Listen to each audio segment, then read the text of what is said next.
nampaknya kita ada respon daripada guru-guru SMK Kemenang. Daripada Ketua Guru Disiplin SMK Kemenang ini, Ustaz Romika, Dato', bagaimana dengan keadaan dan situasi yang perlu kami sebagai guru utamakan dalam berdepan dengan isu keselamatan pelajar di era COVID ini, Dato'? Atau kita perlu badan lain dalam keselamatan bagi membantu kita? Itu saja, Dato', daripada persoalan daripada Ketua Guru Disiplin SMK Kemenang. Kita silakan, Dato'. Okay, terima kasih ya. Very good question.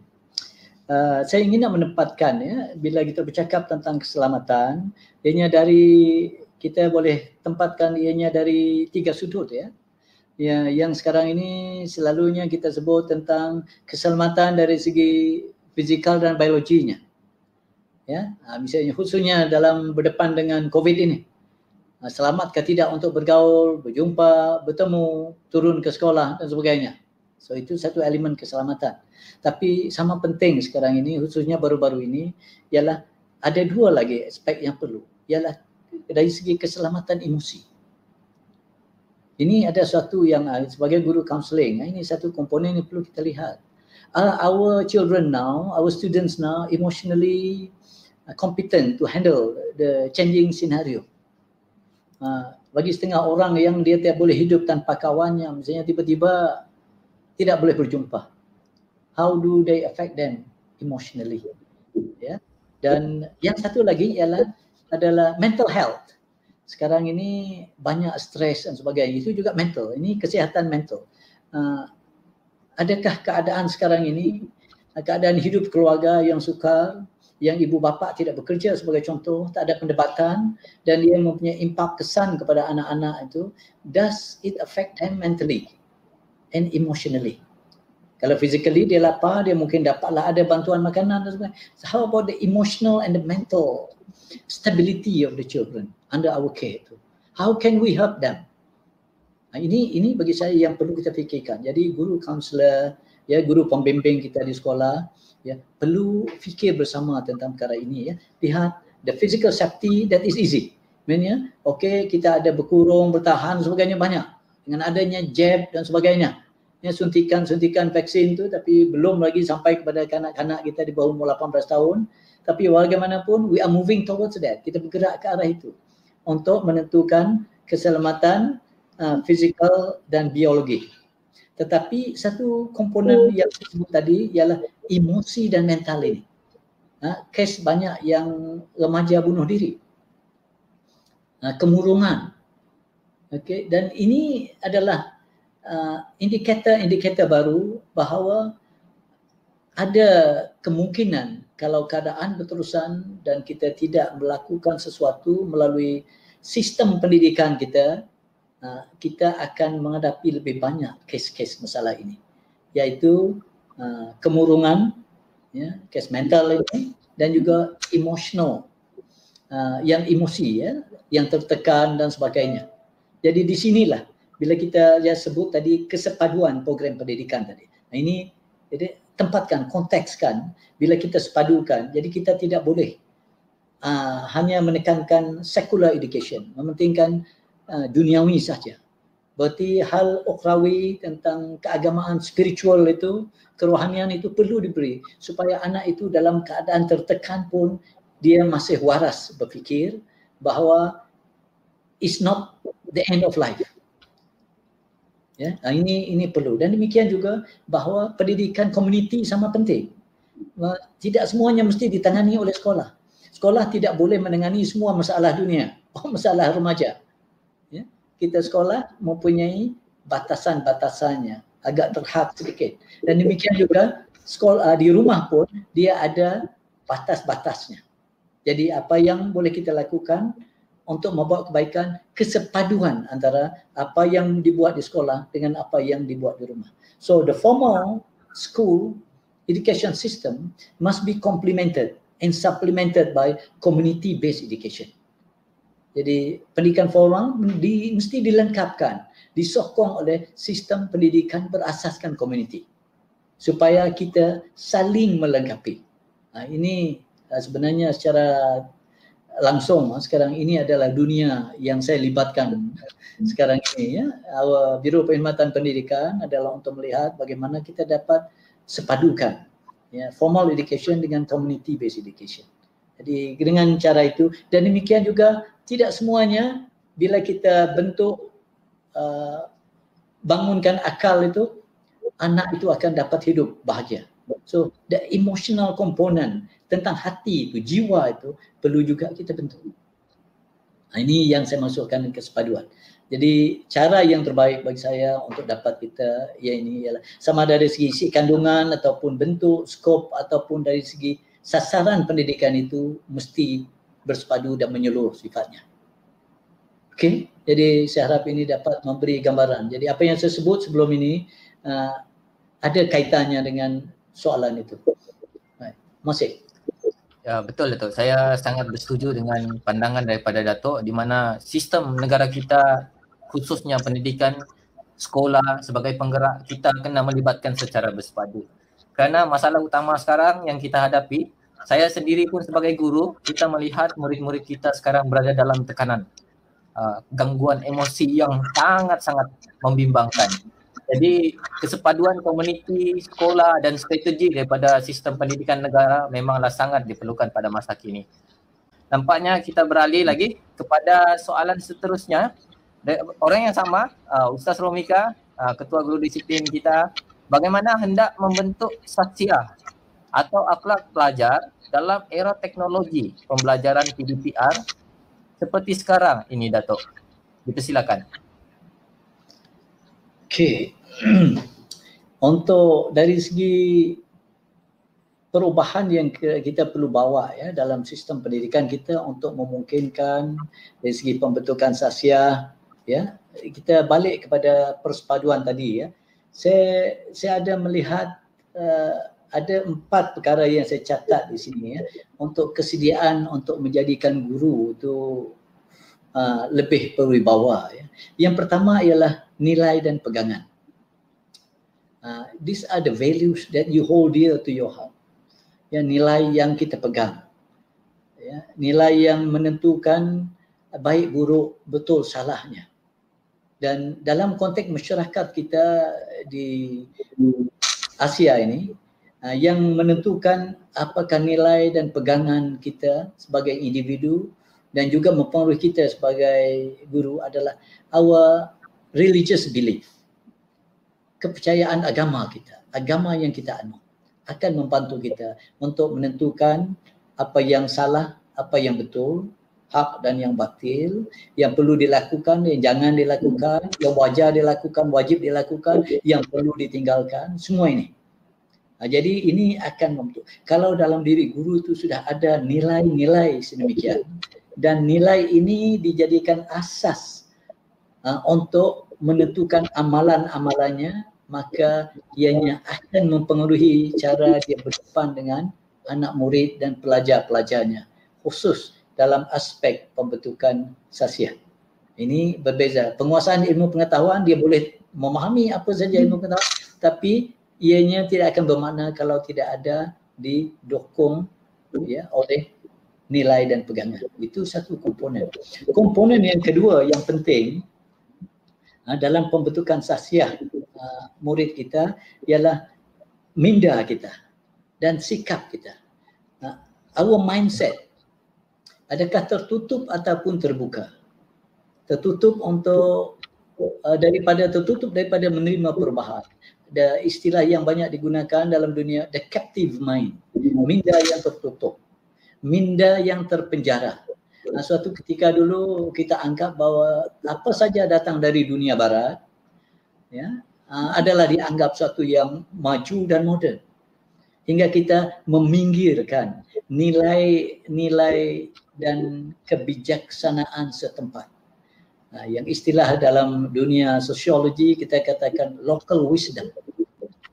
Jadi kebijaksanaan setempat ataupun kebijaksanaan lokal atau kearifan lokal itu dipinggirkan kerana kita berandaian, mempunyai perception bahawa pendidikan yang dibawa dari dunia barat itu adalah baik.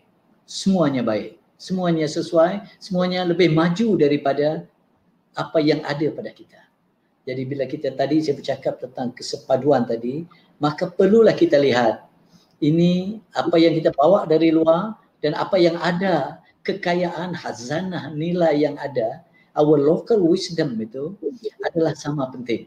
Kalau kita dapat sepadukan, dan barulah kita mempunyai sikap dan minda yang lebih terbuka dan menempatkannya dalam konteks keperluan kita setempat tanpa meminggirkan tentang aspirasi yang sejagat sifatnya.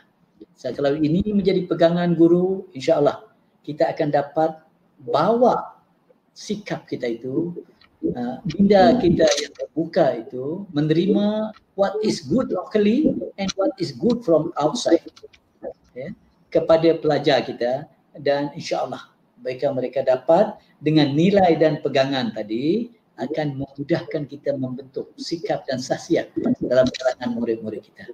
Itu yang kedua. Dan yang ketiga, ialah perlu adanya ilmu. Ini kita selalu sebut, dan juga kemahiran. Ilmu dan kemahiran sebagai satu package. It's not just sufficient to have knowledge. We must have the skill. Jadi guru mesti mempunyai ilmu. Ilmu itu dipengaruhi oleh apa yang dituntut sebagai yang penting, yang relevan untuk masa dan zamannya. Dan guru perlu ada ilmu dan kemahiran ini supaya mereka dapat menempatkan diri mereka pada satu aras. Mereka menjadi role model kepada anak muridnya. Jadi kalau dia dapat menjadikan role model dan guru itu mempunyai pegangan dan nilai yang kukuh dan minda dan sikap yang terbuka, very objektif, maka mudahlah baginya untuk mempengaruhi anak-anak didiknya dan secara tidak langsung membentuk akhlak mereka. Dan fourthly, dalam konteks besar ini perlu seorang guru itu bagi saya perlu untuk mempengaruhi pembentukan sikap, nilai, akhlak anak-anak didiknya. Guru itu mesti mempunyai visi. You must be able to share with your children, your student, what would the future be like and what are the possible challenges that you'll be facing in the future which you don't see now. Apakah cabaran-cabaran pada masa akan yang kita tidak bayangkan. Misalnya pada tahun 2019 ya, kita tidak pernah memikir tentang akan datang COVID-19 kan. Right. But oleh kerana itu, we need to prepare our children for that. So, tetapi kalaulah seorang guru itu mempunyai visi, ini adalah kemungkinan cabaran-cabaran pada masa akan datang. So, to prepare yourself for that uncertain future with all sorts of possibilities, these are the skill that you must have. These are the kind of attitude that you must have. And this is the kind of values that you must hold dear to your heart. Barulah anak itu sedar dan dapat kita bawa bersama dengan kita. Dan secara tidak langsung kita boleh bentuk akhlak mereka. Because they are not living just for themselves. They are living for the family. Anak yang darjah 6 sekarang ini umur 12 tahun. 10 tahun akan datang, dia berumur 22 tahun. 20 tahun akan datang, berumur 32 tahun. What does it mean? Dia mungkin menjadi ketua keluarga. Jadi di sinilah kita boleh bawa kepada perhatian anak didik kita, ya, cikgu bawa kepada perhatian anak didiknya tentang these are the future. Yang definitely you'll become a mother or you'll become a father, you become a head of the family. Ya, dan juga you will be the main breadwinner. Punca pendapatan utama kita lah. Jadi kalau kita dapat. Dan demikian juga anak perempuan, you be the mother of your children. You are the one who is going to provide them with a comfortable 9 months life in your womb. Dan sebagainya. Jadi ini yang pasti. Ada lagi yang tidak pasti. Uncertain future. But we can project, we can tell that. If we are now facing economic difficulties, one can imagine what is going to happen next. In the next 10 years or 20 years. That's where you will be. Dulu pekerjaan mencari kita. Sekarang kita mencari pekerjaan. Kalau kita tidak jumpa pekerjaan, apa yang kita lakukan? Jadi kalau kita tidak bimbing mereka dengan baik, mereka akan kecewa. Sebab mereka dibimbing untuk mencari pekerjaan. Jadi menjadi tanggungjawab kita sebagai profesional untuk jangan bataskan kemahiran mereka untuk mencari pekerjaan. Tetapi buka luas peluang mereka untuk menjana pekerjaan. Create new job. Generate new opportunities for earning money. Jadi ini adalah transformasi yang perlu dibawa oleh guru yang harus bersandarkan kepada nilai pegangannya, kepada minda dan sikap yang terbuka, dan juga ilmu dan kemahiran yang ada padanya. Pengalaman dicantumkan dengan semua ini, insyaAllah akan membantu kita menjadi guru yang dapat membentuk sikap yang baik, akhlak yang baik dalam kalangan anak kita, anak didik di bawah jagaan kita, supaya mereka dapat memikir tentang kesejahteraan diri, keluarga dan masa depan untuk kemanusiaan sejahtera. Terima kasih. Sama-sama Datuk. Satu jawapan yang cukup membantu kita rakan-rakan guru SMP Kemenang, beserta juga dengan nasihat-nasihat yang akan kita gunakan pada masa akan datang. Di mana Datuk memberi pesan kepada rakan-rakan guru, ianya semuanya berbalik kepada guru, di mana kita kena melihat semula kita punya nilai, pegangan, kita punya a captive mind itu. Kita kena sepadukan dia, tingkatkan, dan kita kena lihat bagaimana ilmu-ilmu yang ada pada anak didik kita ni agar vision, visi mereka pada masa akan datang lebih jelas. Dan itulah respon yang sangat padu daripada Datuk. Seterusnya kita lihat ada respon daripada Ustaz Romika. Dia menyatakan pandangan bahawa Datuk ada menyentuh tentang beban tugas guru. Benar, dan ini memang terasa sangat oleh kami sebagai guru di peringkat pelaksana. Di manakah autoriti dalam mendidik yang kami sebagai guru perlu buat Datuk. Jadi ini lebih kepada respon bertanya berkaitan dengan core business, apa yang perlu sebenarnya kami laksanakan dengan tugas-tugas yang pelbagai lah, Datuk. Dipersilakan Datuk. Okay. Right, ini dari dulu ya. Dalam kesatuan pun banyak perkara ini ditimbulkan ya, tentang beban tugas guru. Saya lebih cenderung untuk melihat ini bukan sebagai beban tugas. Okay, ya. Saya melihat ini sebagai amanah dan tanggungjawab. Alright. Adakah amanah dan tanggungjawab semakin besar? Ya, bukan, kalau beban tugas tu dia menjadi berat. Dan kita seakan-akan tidak menerimanya dengan penuh ikhlas. Tetapi kalau kita anggap ini sebagai amanah dan tanggungjawab yang diserah kepada guru, dan setiap satu itu sama ada yang lama, yang tradisional sifatnya, ataupun yang konvensional, tradisional sifatnya, atau suatu yang baru yang tidak ada dalam senarai kita, tetapi diamanah dan dipertanggungjawabkan kepada kita. Jadi sebagai profesional, orang profesional, dan sebagai guru yang profesional, kita hendaklah menerima, menempatkan ia dalam konteks yang lebih besar. Ya, konteks itu ialah sebagai seorang profesional.